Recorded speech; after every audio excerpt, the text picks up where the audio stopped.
வணக்கம் நண்பர்களே, இன்றைக்கி இப்படி காலை உணவு பார்த்தீங்கன்னா முதல்ல பப்பாளி பழம் வச்சுருக்கோம், அடுத்து கொய்யாப்பழம் இருக்குது, ப்ரௌன் பீன்ஸ் தாளிச்சு வச்சுருக்குது. இது வந்து நொரப்பிங்க வந்து பொரியல் பண்ணியிருக்காங்க. இது வந்து பார்த்திங்கன்னா அவல் தாளித்து வச்சுருக்கோம். இது பச்சையாக கூட சாப்பிடலாம் அப்படியே, ஆனால் இது கொஞ்சமாக லைட்டாக தாளிச்சிருக்காங்க.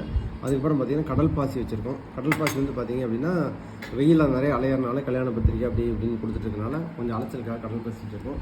இது வந்து கத்திரிக்காய், முருங்கைக்காய் இதெல்லாம் போட்டு புளிக்குழம்பு மாதிரி வச்சுருக்காங்க. ஸோ இதுதான் இன்றைக்கி நம்மளுடைய காலை உணவு.